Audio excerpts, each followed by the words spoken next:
Olivia. Mila will be joining us in a minute probably. She keeps jumping up on me as I'm setting up my camera. There she is. Come on. And this is my recommendations channel. We're still doing books. I've been experimenting with trying to edit stuff, and I'm still not having much luck. So today, first thing I'm going to do, I'm hopefully going to do about 6 videos in my San Antonio Zoo shirt today. Love the San Antonio Zoo. I will hopefully someday be able to do some B-roll and be able to do that one for you. We'll see how it goes.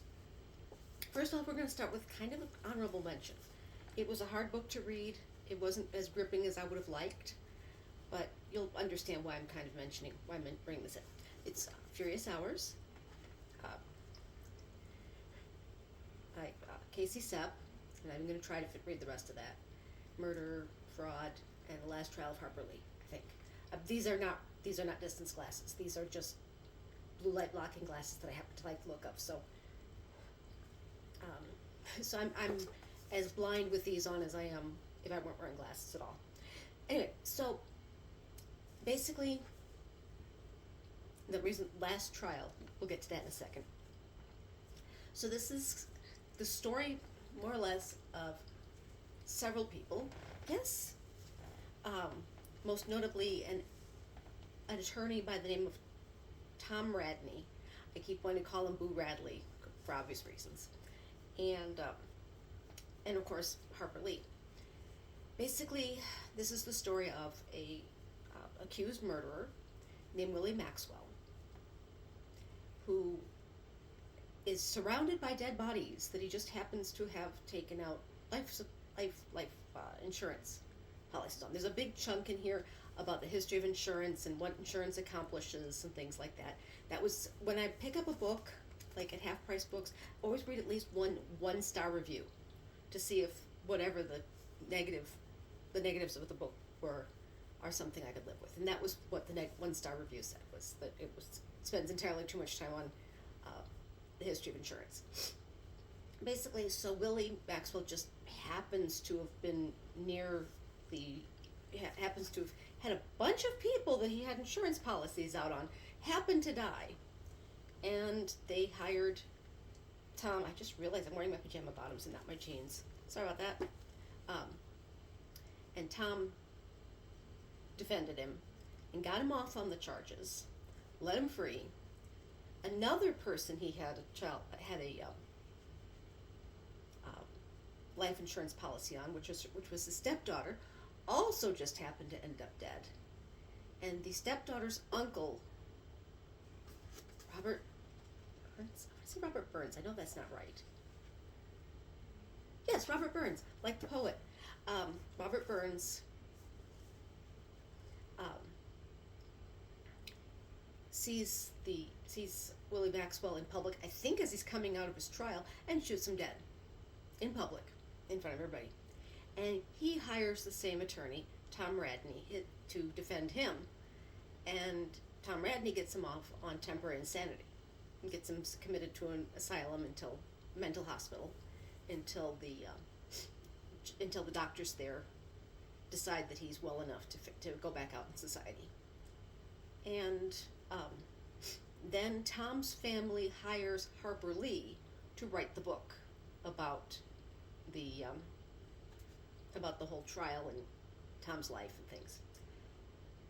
And this is where Harper Lee comes in, and this is also, as you probably know, really Harper Lee wrote one-ish books. She wrote one book, and then her editor said, well, this is a really interesting book, but why don't you focus more on Scout's childhood? And there's we have To Kill a Mockingbird. The other book, of course, was published later as Go Set a Watchman. And so there is no book on Tom Radney in her oeuvre or whatever, her collection of works. I don't speak French. I probably totally butchered that. I apologize. So we go back to the beginning and talk about Harper Lee's life. This is the more interesting part of the book, to be honest with you.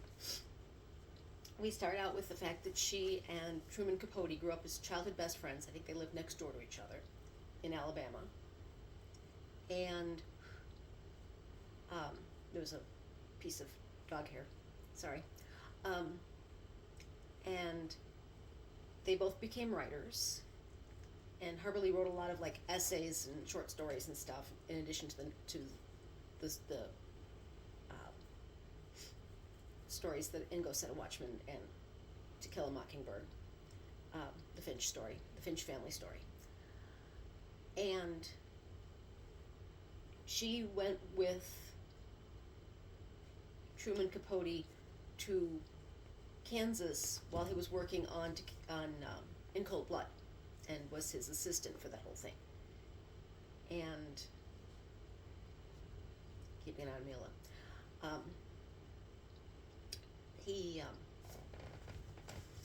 I think about getting one of those back support things so that I sit up straighter. But anyhow, so they go and they do this, and then she writes To Kill a Mockingbird. It becomes a bestseller, and she makes a lot of money, and she never writes anything again. Now, her story was mostly that she'd written the book that she was going to write, and she didn't have anything else to say. Sepp kind of goes more into like tax brackets and things, that the book that To Kill a Mockingbird took off so much and made so much money that it put her into a higher tax bracket, and she was hesitant to compound that problem. I don't know if I couldn't find, to be honest with you, I researched it and couldn't find any evidence that this was the truth. I don't know where Sepp got this impression, but I'm sure there's a bibliography, but most of the quotes from her are saying that she told the story she wanted to tell and she was done. But tax brackets don't work like that. Most people out there probably already understand this, but I'm going to put this out there for anybody who doesn't.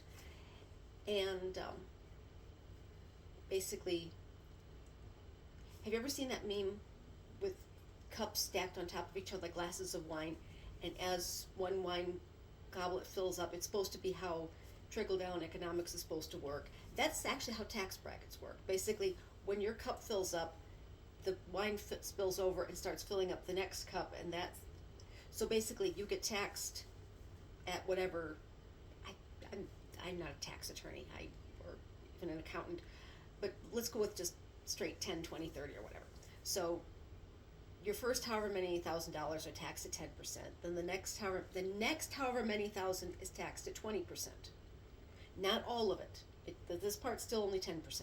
And then the next however many thousand are taxed at like 30%. So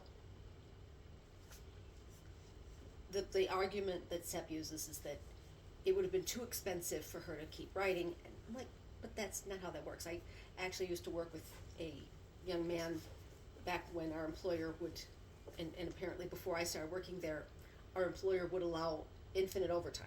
You could just, and he said at one point he had to stop because it pushed him into a higher tax bracket and he would start losing money. And I really didn't have the heart to tell him that he passed up thousands of dollars because he would not have lost money. That the money beyond that would have been taxed at that higher rate, but he still would have, the previous amount still would have been taxed at the same rates that they were, and he still would have made money. Never had the heart to tell him that. Sorry, if you ever see this, Marcel, sorry, I didn't have the heart to tell you. But anyhow, so you get to the end of the book, and there's a lot about how she was hired by the Radneys to write the book, and they gave her all sorts of materials on the trials and things like that, and that she kept not writing the book, and on about how she just didn't write the book. Well, eventually Harper Lee passed away, and the Radney family gave the materials to Sepp, and she wrote the book. But it's like I said, it's a hard book to read. It's a lot of hard going to read it.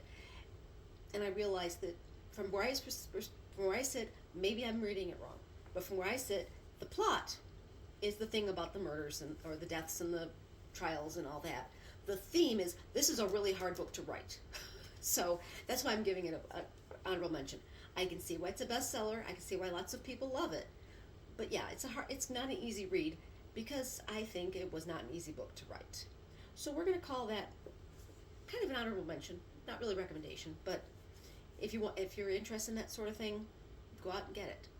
Again, remember how tax brackets work, and if you have any recommendations for me, put them in the comments. And the next probably 5 videos are going to be me in this shirt. I hope if I have time, if I don't poop out or run out of space on my phone before then, because I've been procrastinating and I've got a bunch of books to review, and I may end up changing how I'm doing it. We'll go into that later. So see you. Thank you for watching. Thank you for clicking on this video, and I will see you in the next one. Bye-bye.